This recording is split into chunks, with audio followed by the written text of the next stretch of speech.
On déglace avec 50 centilitres de vinaigre de vin. On voit ce soir qu'il a son fan club hein, qui est là derrière. Hein.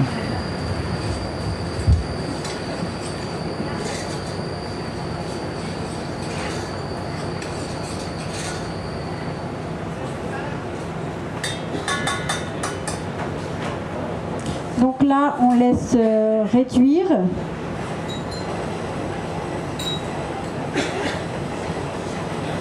Pendant ce temps-là, on fait diluer dans de l'eau du fond brun de veau.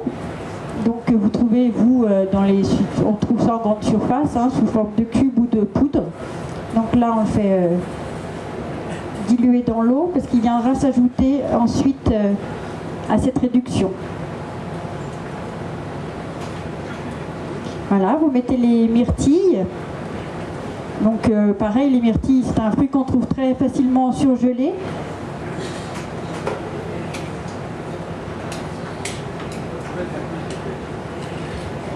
Alors les proportions là, 100 grammes de myrtilles. Ouais, on vous donnera les proportions. Alors comme d'habitude, Thibaut le mettra je crois en ligne directement sur la recette sur la semaine Vigneronne, hein, sur le site de l'Office du tourisme de Samoin, et vous le trouverez semaine Vigneronne, vous retrouverez 2-3 recettes ou un peu plus qui ont eu lieu durant toute cette semaine Vigneronne. Voilà. Sel, poivre.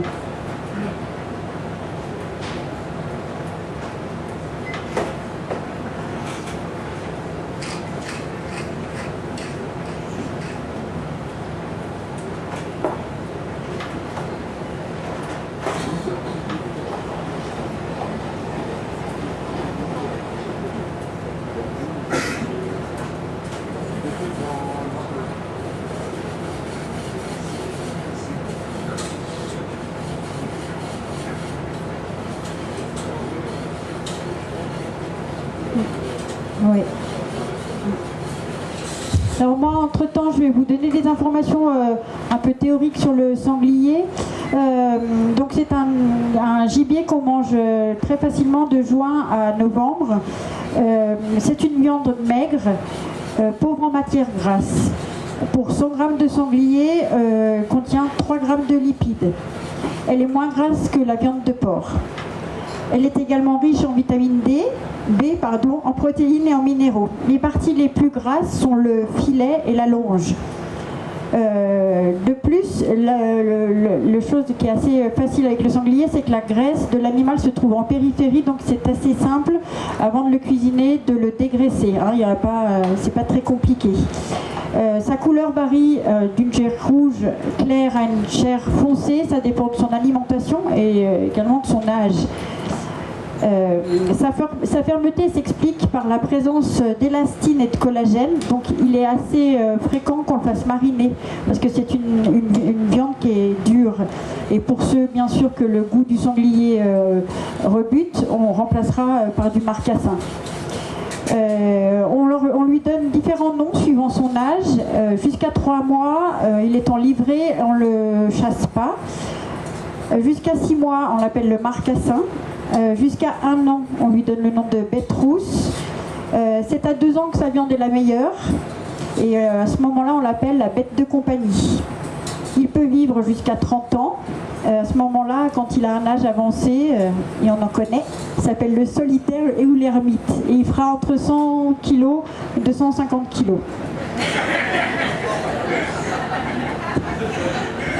Elle regarde personne, elle regarde personne. J'ai rien dit.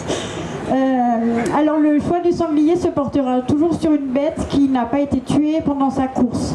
Si c'est le cas, il faut la vider très rapidement de ses entrailles et de son sang et la refroidir très, très vite.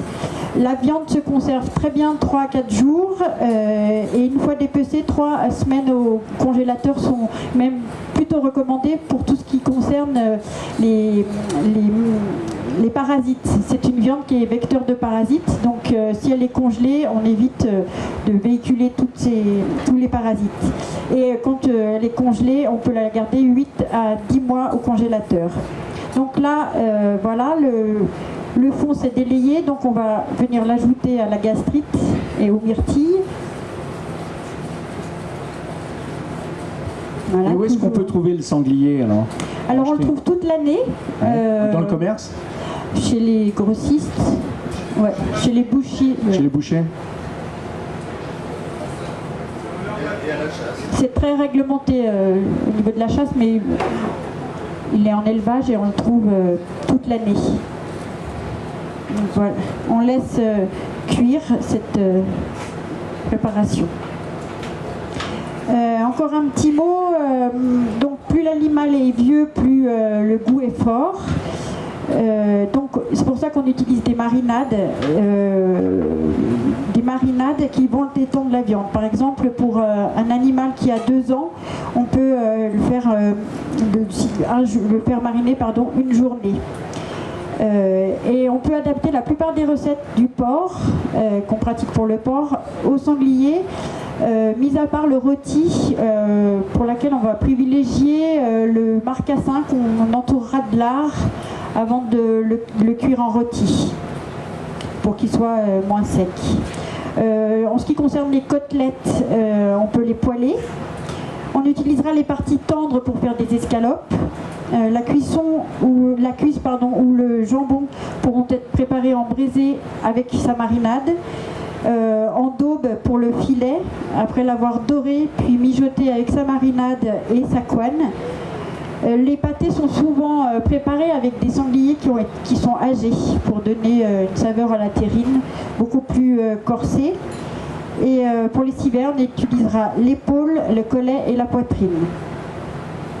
On va passer, je continuerai après, on va passer au poêlage des pommes. Alors on a choisi des pommes granny pour leur acidité, puis c'est des pommes qui se poêlent très bien au beurre, elles se tiennent. Donc après avoir enlevé le centre, on taille des quartiers.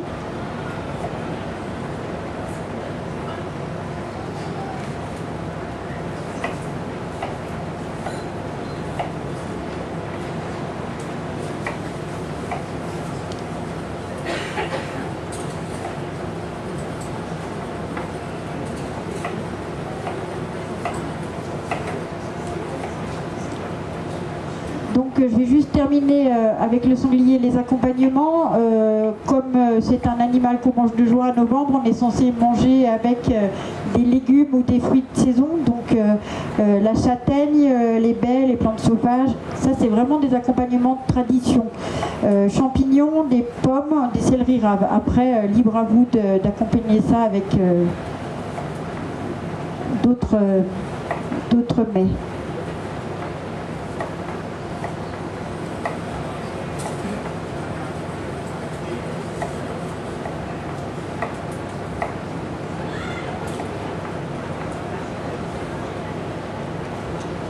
Donc le morceau de sanglier qu'on va vous préparer ce soir, on va partir d'un filet mignon de sanglier. Donc c'est une pièce qui n'est pas très grasse, très épaisse, et on va vous la faire en tourne-dos. Donc façon Rossini. Donc le tourne-dos façon Rossini, je vous rappelle, c'est un tourne-dos qui a été poêlé et sur lequel on rajoute un petit morceau de foie gras. Voilà. Donc on fait chanter le beurre et on vient mettre les pommes dans la poêle.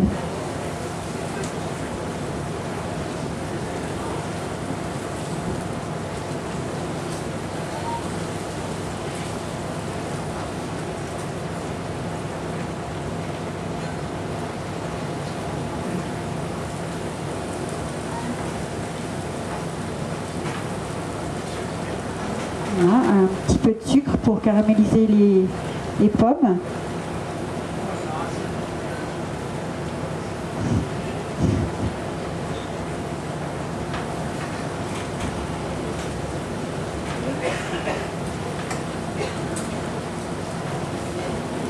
Un petit peu de miel.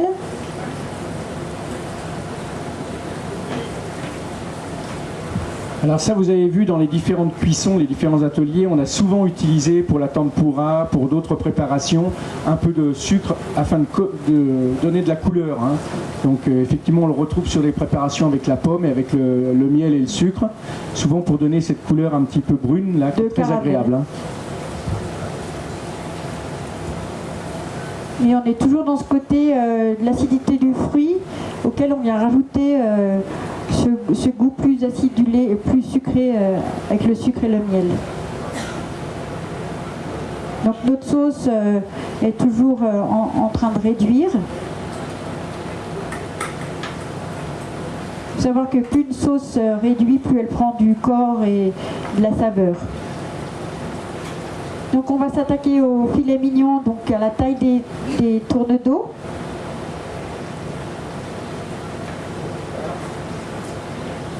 Donc on épare, c'est-à-dire qu'on enlève le gras.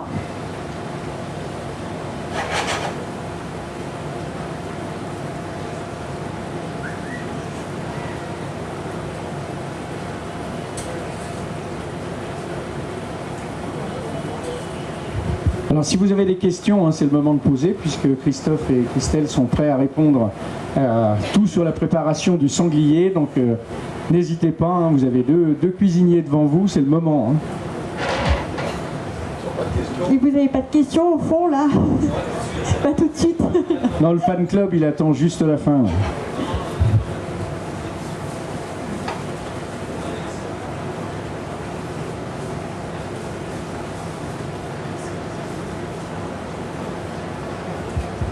Alors Christophe et Christelle qui sont bien sûr au Cabouin, hein, le restaurant d'altitude qui est juste à droite en descendant du gros porteur. Donc n'hésitez pas, vous les verrez de temps en temps, vous les apercevrez dans la cuisine. Et puis on a le petit serveur qui est derrière, qui est toujours un peu critique, là, qui se retourne. Donc lui vous le verrez souvent parce que lui il fait le beau dehors pendant que les autres travaillent à l'intérieur. On est trois en cuisine, il y a Sébastien aussi avec nous. Voilà, donc on va passer à la taille des tournes d'eau.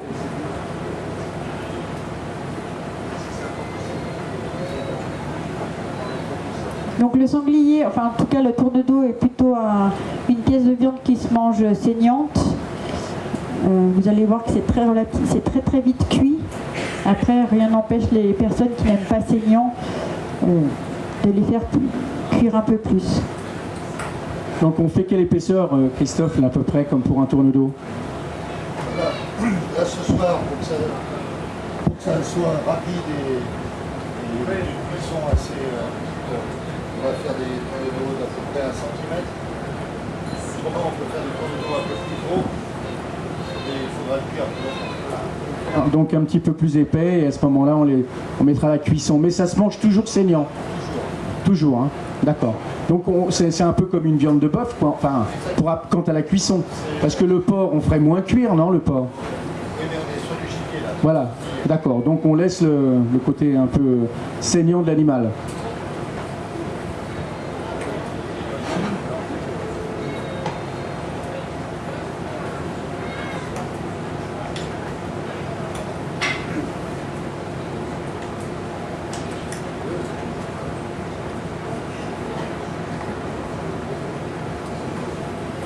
Ça pourrait se manger en tartare, ça par exemple, le sanglier ou pas? Moins que le chevreuil ou que le cerf. D'accord. En fondu? En fondu bourguignonne. Ah, d'accord. Enfin, le gibier en fondu en pierrade. En pierrade, en fondu, oui. En fondu bourguignonne, les gibiers c'est très bon.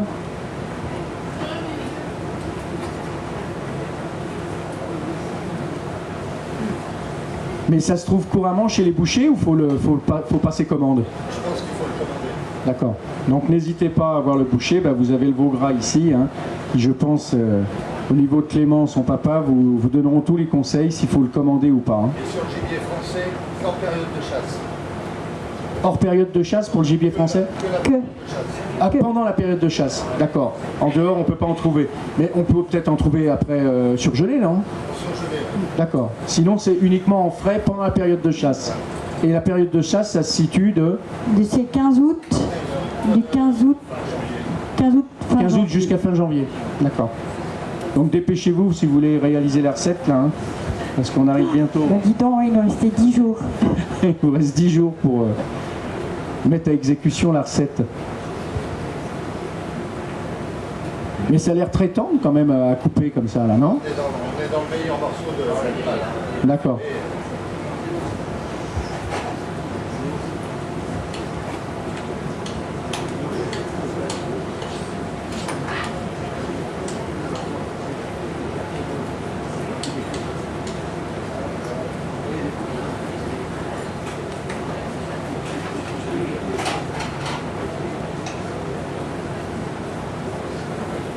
Voilà, donc les pommes commencent à prendre de la couleur et une texture un peu plus molle.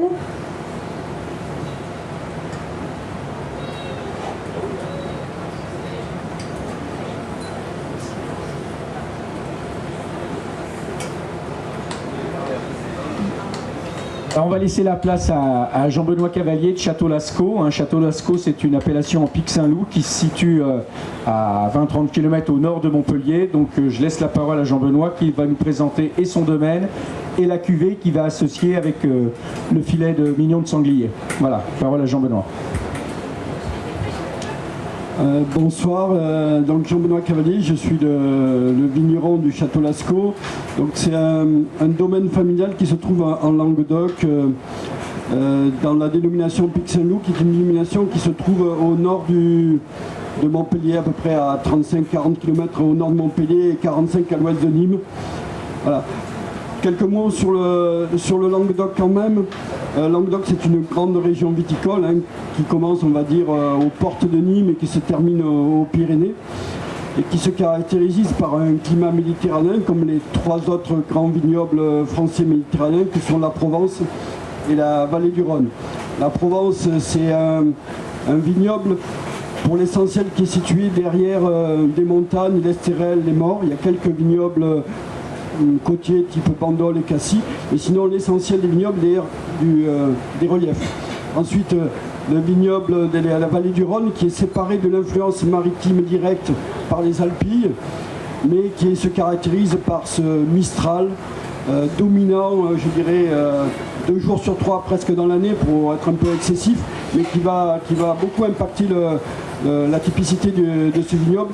Et le vignoble languedocien qui est un vignoble un peu en fer à cheval, qui regarde la mer et qui est sous cette influence maritime avec un gradient de climatologie qui part du bord de la mer et qui varie en fonction de l'altitude et puis de l'éloignement de la mer. Et le Pic-Saint-Loup, cette zone au nord de Montpellier, se caractérise par une influence continentale liée à la proximité des premiers contreforts ou des derniers contreforts des Cévennes, qui va marquer fortement ce climat. Alors pour vous donner des ordres de grandeur, par exemple à Montpellier, il fait 600 mm d'eau par an, et chez nous il en fait 900. Voilà. Donc c'est un climat méditerranéen, mais avec une influence un peu septentrionale. C'est pour ça que dans notre vignoble, il y a globalement pas mal de syrah, avec du grenache, du mourvèdre, du cinsault, du carignan, qui sont les cépages languedociens typiques. Alors, Languedoc, c'est une grande région viticole qui a fait sa révolution un peu dans les années 90 grâce à un travail des professionnels qui a voulu faire une délimitation parcellaire. C'est-à-dire qu'il a divisé son vignoble en 2 parties, les vignobles d'appellation d'origine contrôlée et les vignobles en vin de pays ou en vin de table.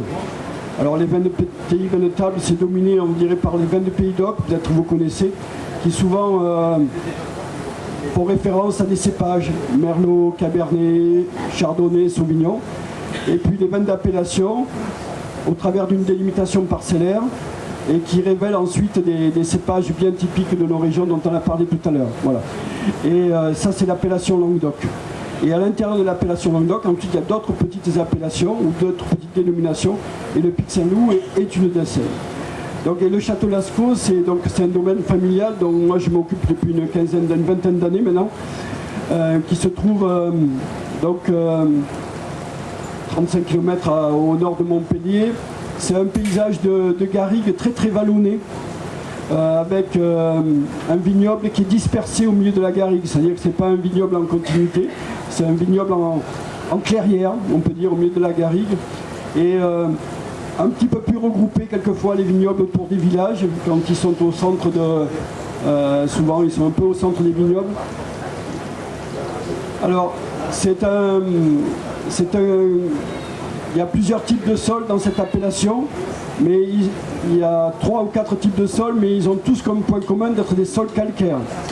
Donc l'appellation Pic Saint-Loup, c'est une appellation de vin rouge, un petit peu de rosé, mais essentiellement de vin rouge. Donc les vins blancs qui y sont produits dans l'appellation Languedoc, là aussi Languedoc.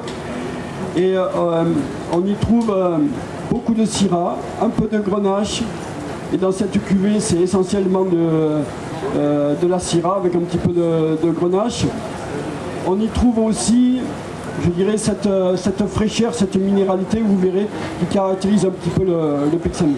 Alors la cuvée que je vous présente ce soir, ça s'appelle les Nobles Pierres dans le millésime 2008.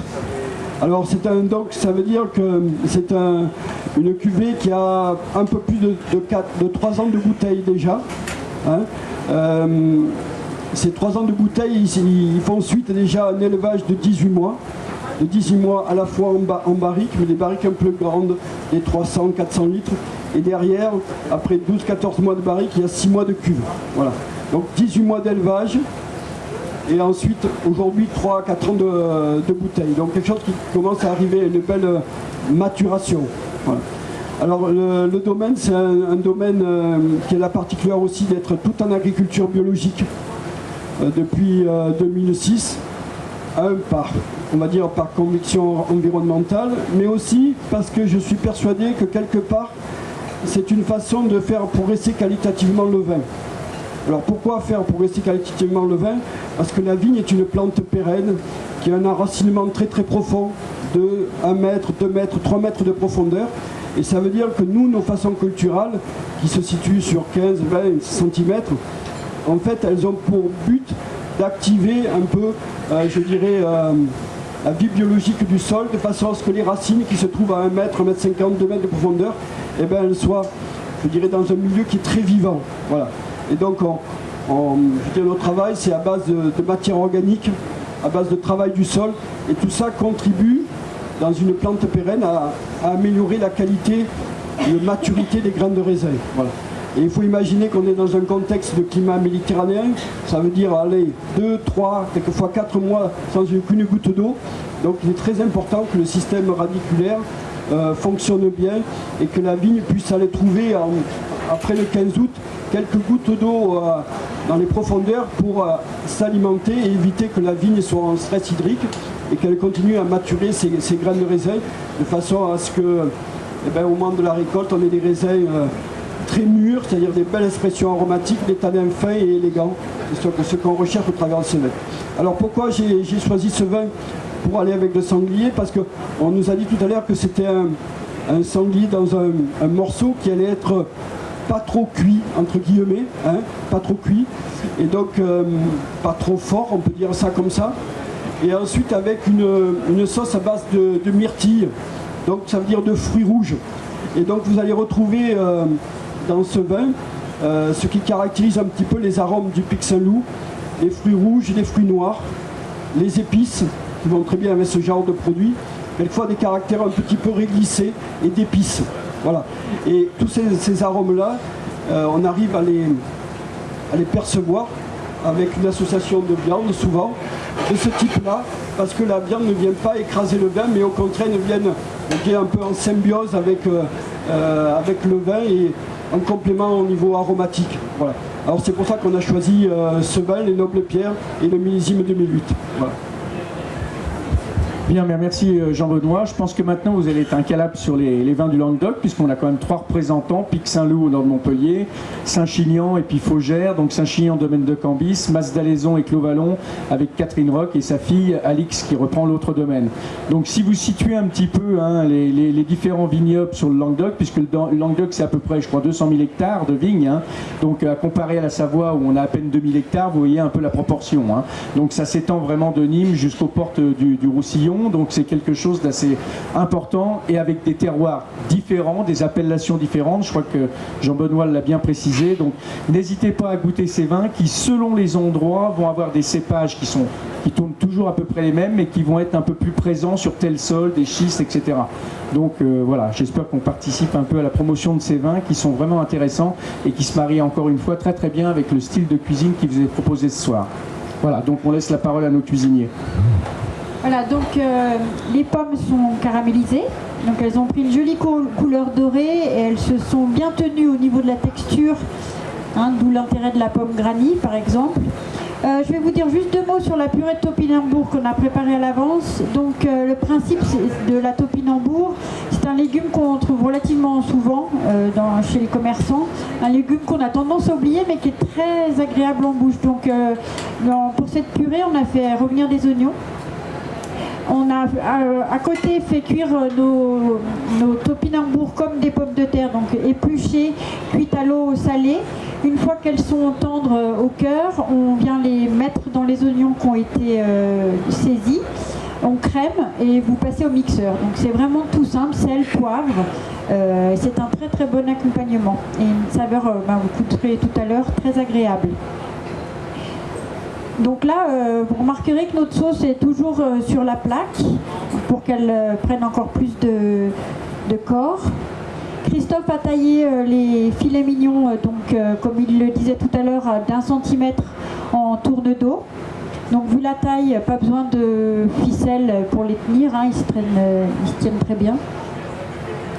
Il taille le foie gras qui viendra être posé dessus après la cuisson du tourne-dos. Le foie gras, lui, participe pas à la cuisson. On le met ensuite. Non. D'accord. D'accord. Le foie gras fait maison. Ouais. Donc en ce qui concerne la sauce myrtille, il y a là le fruit a très bien fondu dans la sauce. Il peut vous arriver que vous utilisiez des légumes qui restent en l'état. À ce moment-là, vous passez la sauce au mixeur. Et vous passez après cette sauce dans un chinois, une passoire, pour enlever tous les petits morceaux de légumes, afin d'avoir une sauce dans laquelle il ne reste aucun grain, aucune peau. Voilà. Mais en l'occurrence, là, vous verrez tout à l'heure que le fruit a bien fondu. Donc la cuisson, Christophe va attaquer la cuisson, qui est très très rapide. Pour des petits morceaux comme ça, à peu près 2 minutes, pour les avoir rouges à cœur.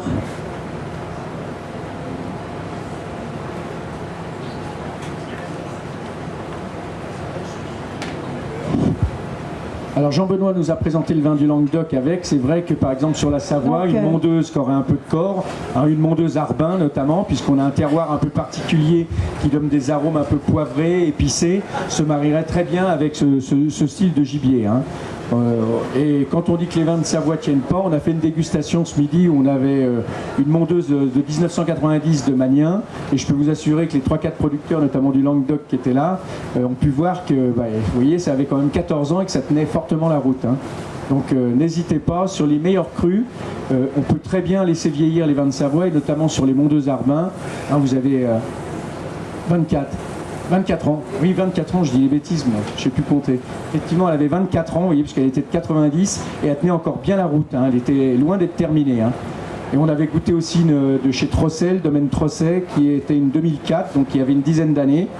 J'en profite pour dire que le domaine Louis Trosset va arrêter son activité, suite à différents problème de succession, et effectivement c'est quand même un gros domaine moteur, puisque sur la commune d'Arbin on a 4-5 producteurs qui sont bien connus et reconnus, et quand on perd un domaine comme ça, c'est pas des gros domaines puisque c'est des domaines de 7 hectares, Louis Magnin c'est 7 hectares également, donc c'est quand même important pour l'appellation, parce que quand un petit vignoble, je vous ai cité tout à l'heure, de 2000 hectares perd des gens comme ça, c'est bon, ça va sûrement être repris par une autre génération, mais on avait un savoir-faire de Louis Trosset qui était quand même assez important. Enfin, tout ça pour dire que vous pouvez très bien l'associer avec ce type de gibier. Donc pour saisir les tournes d'eau, l'important c'est d'avoir une poêle où il a déposé du beurre et que la poêle soit bien chaude. Une viande saisir en poêle doit être chaude. Donc on vient déposer les tournes d'eau sur la face plate.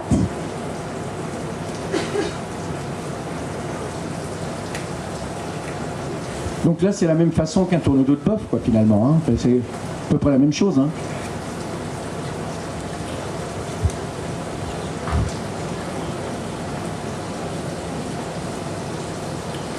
Alors là, je suis en train de réaliser des quenelles.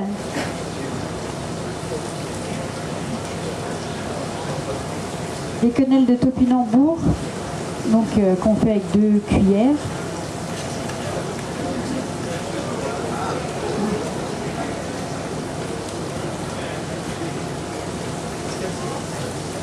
Christelle, si tu pouvais te reporter un petit peu par là, parce que sur la caméra, on ne voit pas trop. Juste décaler un petit peu vers Christophe, si c'est possible. Pas de souci. Parce que les gens ne voient pas comment tu fais les quenelles, et c'est vrai que ça peut être intéressant. Voilà. Donc avec 2 cuillères, on vient récupérer la préparation, on pousse. Alors la topinambour, elle est un peu plus moins compacte qu'une purée. Voilà.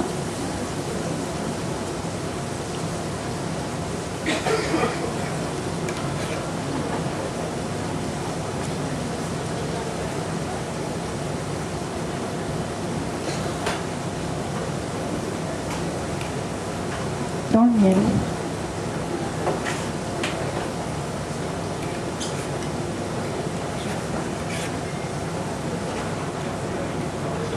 Alors c'est vrai que si vous avez une hotte à la maison, c'est bien aussi, parce que là, ça embaume toute la pièce.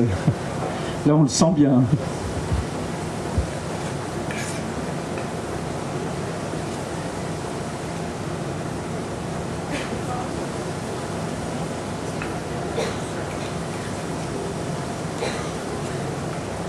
Donc les pommes, tu juges comment la cuisson, Christophe, hein? Quand elles sont à peine colorées et bien molles à l'intérieur. D'accord. Donc elles ont pris la couleur grâce au sucre et au miel, et puis elles sont un peu fondues, un peu juste fondantes, quoi.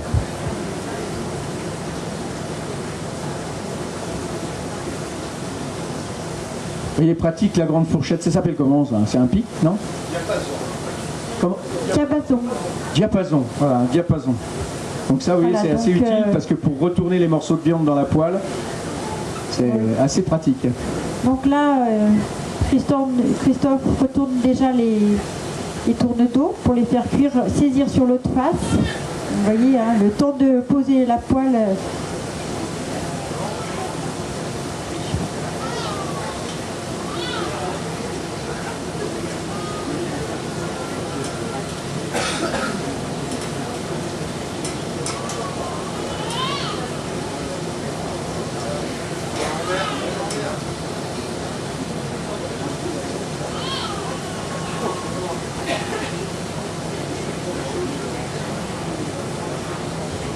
Donc là, on pourrait utiliser d'autres fruits, Christophe, la poire ou des choses comme ça, ou la pomme.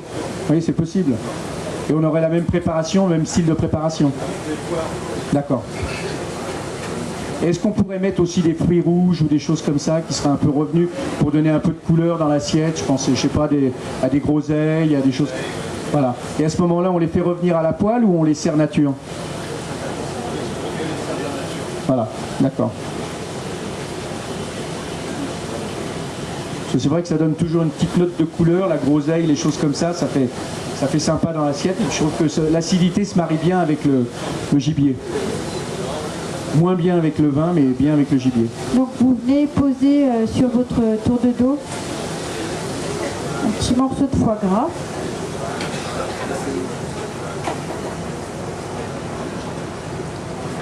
Oui, il doit y avoir un pochon. Christelle, il faut servir là, direct, dès que c'est prêt ou pas? Oui, Christophe va mettre la sauce myrtille et vous pourrez servir. Attends, il met juste la sauce donc dessus. Au plateau, non? Tu veux le plateau? À la main? Donc c'est bien que le vin ait été servi un peu avant, comme ça lui permet justement de préparer par rapport au plat qui va vous être servi. Alors c'est vrai que c'est peut-être pas simple d'avoir les deux dans les mains, mais ça permet au vin de s'ouvrir, hein, n'hésitez pas. Donc Jean-Benoît, c'est un vin qu'il faut servir à quelle température, ça? Alors les vins du Languedoc, les vins de nos appellations, il ne faut pas avoir peur de les amener à la table un petit peu frais, hein, toujours.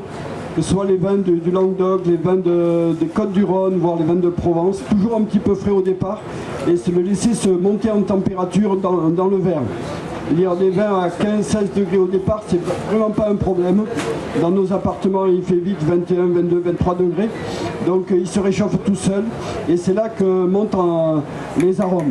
Donc plutôt frais au départ, et les laisser se réchauffer dans le verre. Donc n'ayez pas peur de les maintenir légèrement frais au départ. Souvent, ce qui se passe sinon, vous avez les tanins d'un côté, l'acidité de l'autre, qui fait que ensuite les vins paraissent un petit peu décharnés, hein, tous ces vins des régions méditerranéennes, donc toujours un petit peu frais.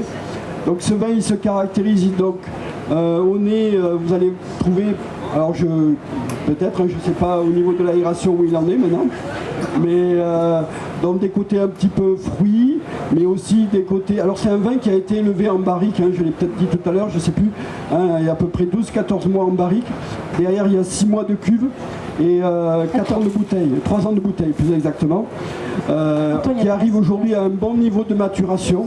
Bon niveau de maturation, c'est un vin qui pourrait être bu encore dans 3 ou 4 ans. Mais là, aujourd'hui, je pense qu'il y a une maturation qui permet de l'apprécier, je dirais, à un optimum, qui avec ce plat devrait aller très très bien. Avec cette sauce de fruits rouges un petit peu acidulée, je ne l'ai pas goûté, mais je suppose que ça va être un petit peu acidulé. Et je pense que ça va bien s'harmoniser avec ce vin.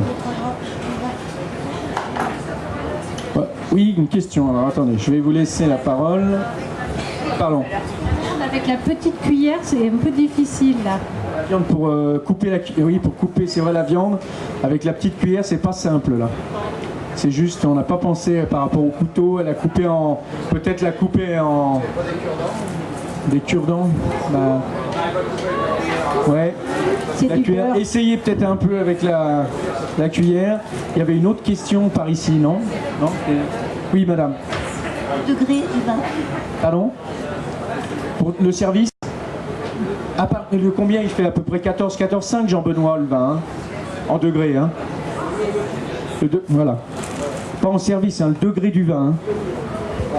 Hein. En fait, pour faire du bon vin, il n'y a pas de grand secret, si ce n'est d'amener à la cuve des raisins mûrs.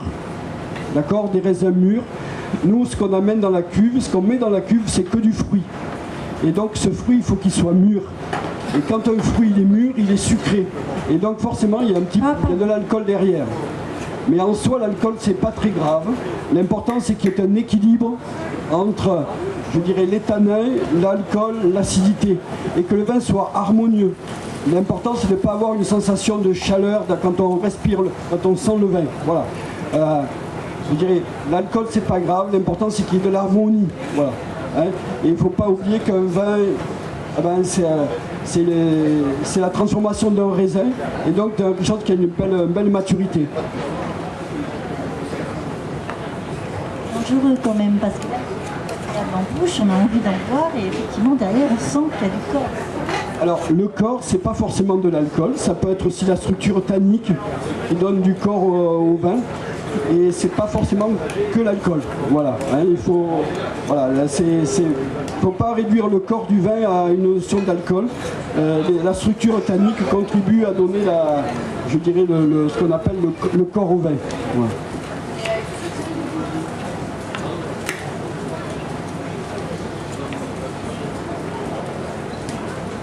Je vois qu'on est arrivé à manger la viande là, hein. Bon, là, ça passe. Voilà. Bonne dégustation. Hein.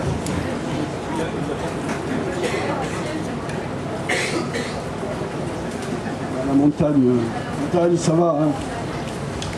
Bonjour, Christophe, Arnaud. Je voulais juste savoir d'où venait le sanglier.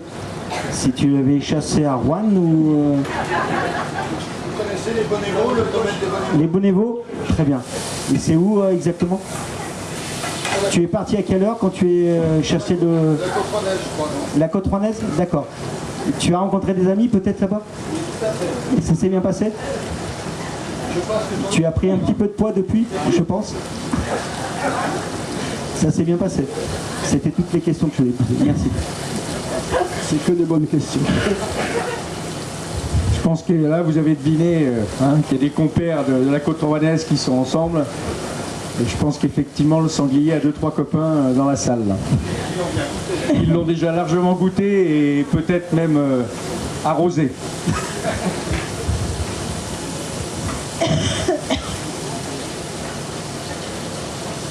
Question. Allons-y. Madame. Oui, je voudrais savoir si l'on peut remplacer les myrtilles par des groseilles. D'accord. On peut remplacer donc les myrtilles par des groseilles. Donc tout ce qui est baies en fruits rouges. Peut-être un petit peu plus d'acidité sur la groseille, non? Donc qu'est-ce qu'on fait? Éventuellement, on peut mettre un peu de sucre. avec la même base de sauce, ça passe. D'accord. La base de sauce permettra de lutter contre l'acidité de la groseille. Si toutefois que vous trouviez qu'il y a une acidité un peu forte, je pense que vous rajoutez un poil de sucre. Mais c'est intéressant l'acidité. Moi je trouve justement avec une viande comme ça, c'est intéressant d'apporter un peu d'acidité. Hein. C'est pas, faut pas chercher à la gommer complètement.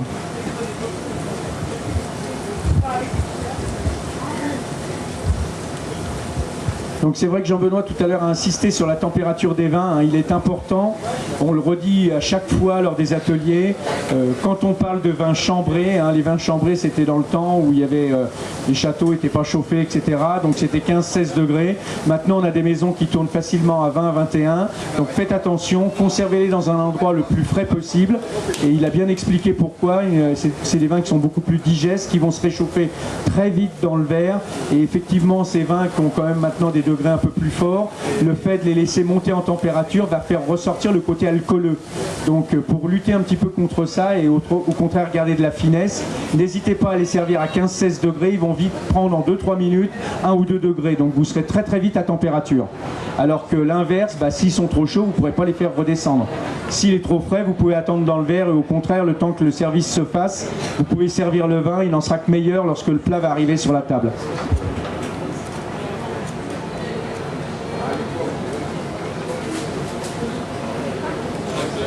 Bon, s'il y en a qui veulent faire des commentaires justement sur ceux qui ont déjà dégusté, n'hésitez pas à nous faire part de leurs observations.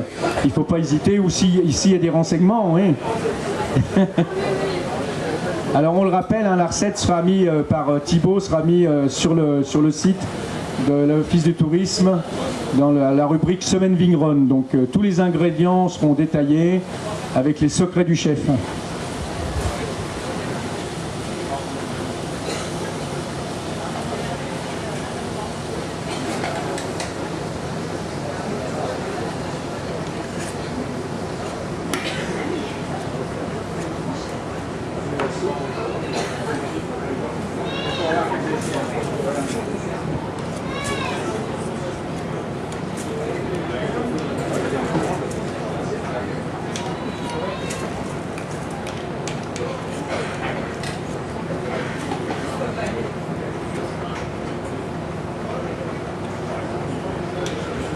Alors, je pense que cette année, vous avez pu apprécier l'écran qui vous donne quand même une vue directe.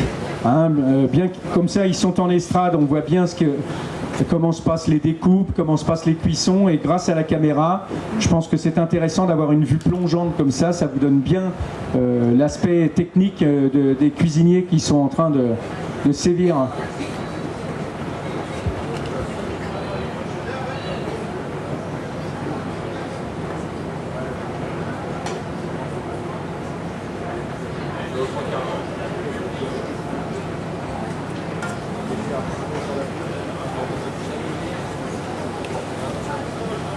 Alors en termes de cuisson, Christophe, on voit bien qu'au niveau de la viande, c'est le point important, hein, de voir un peu la cuisson. Par contre, quant à la sauce, tu peux la laisser réduire tranquillement, quoi. Il y a pas, hein. Après, il faut plus la réduire parce qu'elle va se... D'accord, donc on la stoppe, on arrête. D'accord.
Alors, si on n'a pas de filet mignon, demande monsieur, dans quel morceau on peut prendre Dans le dos.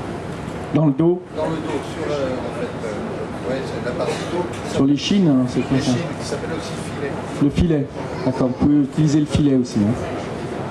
Donc il faut que ce soit un morceau assez tendre, hein, je pense que c'est ça hein, quand même. Hein. Là, pour faire une cuisson comme ça, Voilà, hein, comme vous allez juste le cuisson individuelle, cuisson individuelle, il faut que vous ayez quand même une viande qui soit tendre à la base. Hein.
Alors vous voyez, c'est quand même un plat qui est relativement simple à réaliser.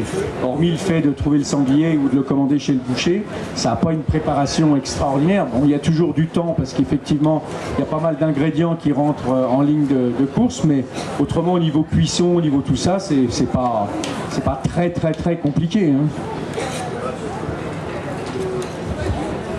Alors, en passant, il y a 2 ou 3 questions qui sont venues. Pourquoi ça s'appelle Château Lascaux? Alors, Lascaux, en Languedoc, ça veut dire la pierre calcaire, le rocher calcaire, Lasca ou Lachaux. Et il y a beaucoup de noms de lieux-dits, de tènements qui ont cette étymologie. Et chez moi, Lascaux, c'est le nom d'une colline sur laquelle se trouve pas tout le vignoble, mais une grosse partie du vignoble, et ça a donné le nom au domaine. Alors sur l'étiquette, vous verrez, il y a un petit cheval.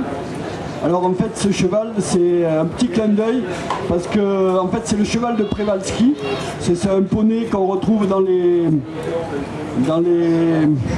plaines de l'Europe de l'Est, qui était en voie de disparition, qui a été, je dirais, récupéré dans des différents zoos européens dans les début des années 80 par une association qui les a fait se peupler, entre guillemets, se multiplier et qui les a réintroduits aujourd'hui. Et sur l'étiquette, il y a un petit cheval parce que je m'appelle Cavalier, voilà. Alors c'est un petit clin d'œil. Alors c'est des vins que les Nobles Pierres 2008, vous le trouverez donc à la feuille de vigne chez Jean-Claude, hein, on le trouve à Samoëns, voilà.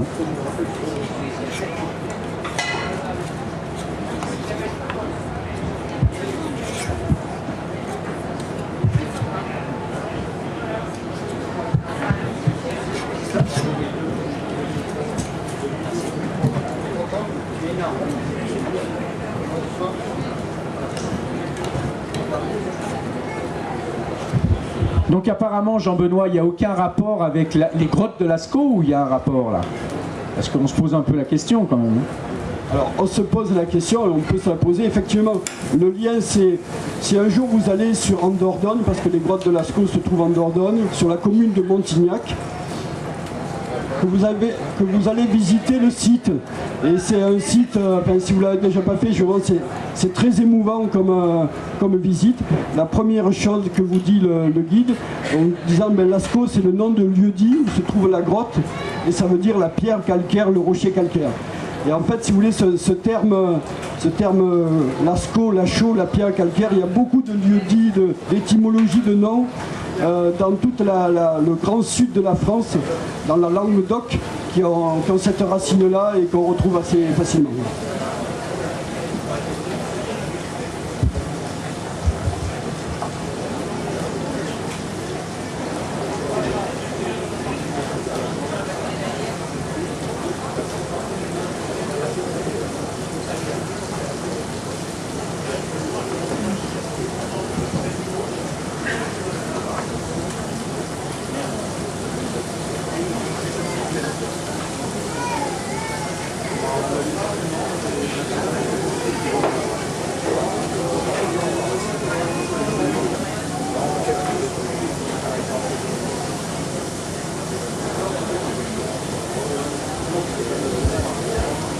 on me demande de repréciser un petit peu l'encépagement de ce vin.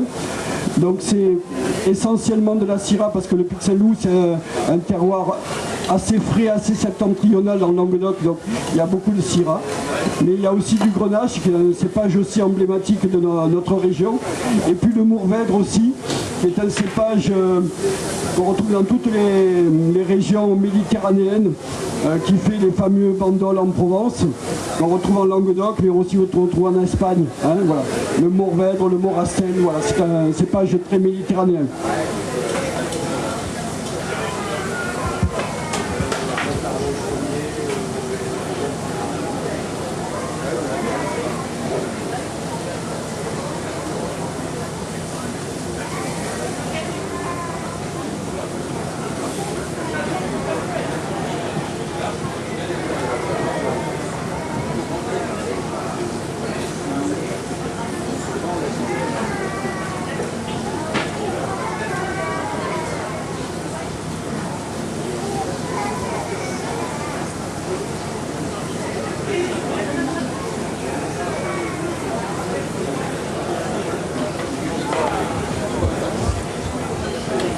Alors juste une petite précision puisqu'on arrive sur le dernier atelier de cette semaine Vigneronne, puisque toute bonne chose a une fin, on arrive sur le dernier jour, vous avez encore possibilité de déguster à côté jusqu'à 19h45.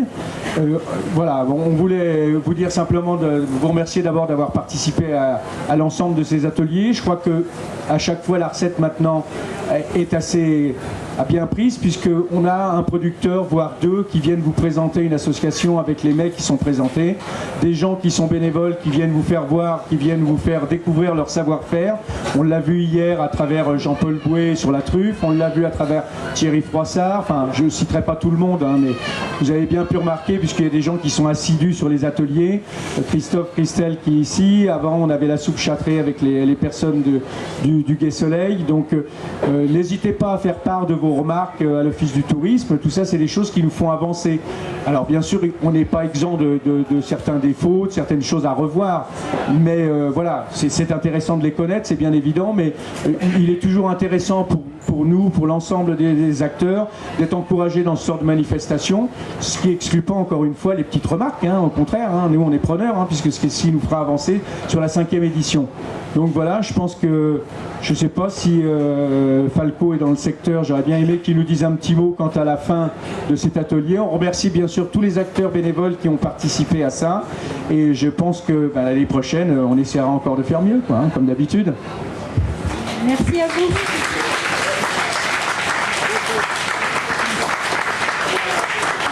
Voilà, simplement, Falco ne sera pas là pour l'instant. Pourquoi? Parce que ce soir, on a une soirée de clôture avec les viticulteurs, parce qu'ils ont donné de leur temps chaque soir avec les soirées gastronomiques à droite à gauche. Et ce soir, je ne délivrerai pas le lieu où c'est en montagne. On leur laisse la surprise aux viticulteurs. Je pense qu'ils risquent d'avoir une bonne surprise. Et puis, il faut qu'ils se munissent de bottes, parce qu'apparemment, il neige en hauteur.